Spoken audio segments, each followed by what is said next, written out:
حضرت ابو بکر صدیق رضی اللہ تعالیٰ عنہ فرماتے ہیں مجھے ایک بڑا دکھ تھا، میرے بچے بھی مسلمان تھے، پوتے بھی مسلمان تھے، نواسے بھی حضرت صدیق اکبر کے جناب عبداللہ ابن زبیر سے عادی ہوئے، نواسے تھے وہ۔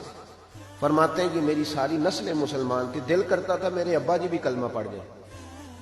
ان کا نام تھا ابو قحافہ، وہ کلمہ نہیں پڑھتے تھے اور آنکھوں سے نابینا تھے، اور باپ ہی ہوتا ہے نا۔ جس دن حضرت ابو بکر صدیق رضی اللہ تعالیٰ عنہ ہجرت کے وقت آئے ہیں نا، تو کہتے ہیں گھر کے اندر ایک چھوٹا سا گڑھا بنایا ہوا تھا، ٹویا، اس میں اشرفیاں دینار رکھتے تھے اور اوپر میں کوئی موٹا کپڑا ڈال دیتا تھا۔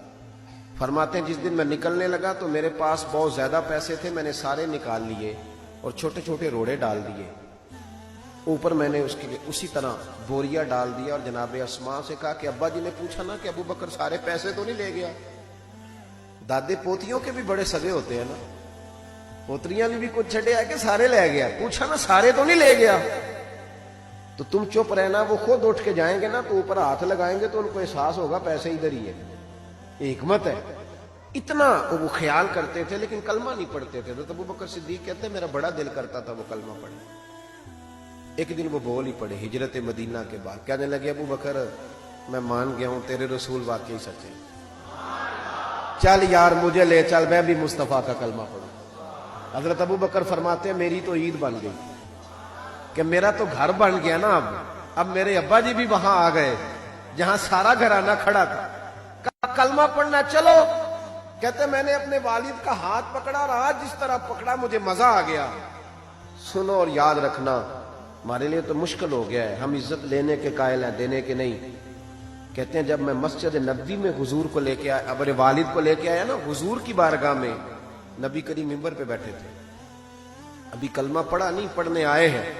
کہتے ہیں حضور ممبر پہ بیٹھے تھے، میں اپنے نابینا اور بوڑھے والد کو لے کے آیا، نبی کریم اٹھ کے کھڑے ہو گئے۔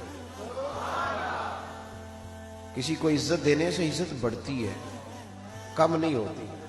کوئی حرج نہیں، کوئی حرج نہیں، اگر آپ ابا جی کے آنے پہ کھڑے ہو جائیں تو اپنے ابا جی ہیں، کوئی مسئلہ نہیں، کوئی حرج نہیں۔ اگر قاری صاحب جو مسجد کے امام ہے، چلو ہم سے تنخواہ ہی لیتے ہیں، پر قاری صاحب کو نہ دیکھو، اس ممبر کو دیکھو جس ممبر پر وہ بیٹھتے ہیں۔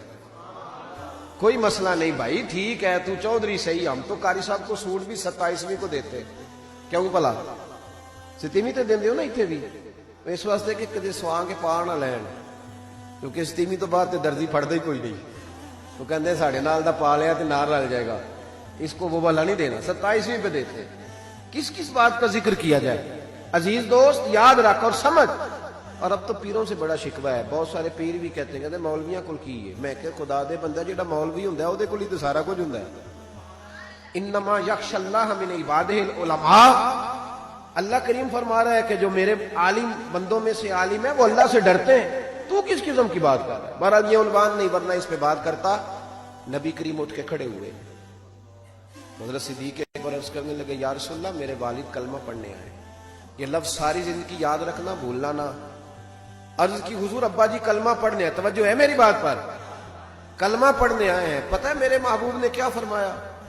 نبی کریم فرمانے لگے ابو بکر یہ بوڑھے بھی تھے، نابینا بھی تھے، بیمار بھی تھے، اگر ان کا ارادہ بن گیا تھا تو مجھے بتاتے، میں گھر آ کے انہیں کلمہ پڑھا دیتا۔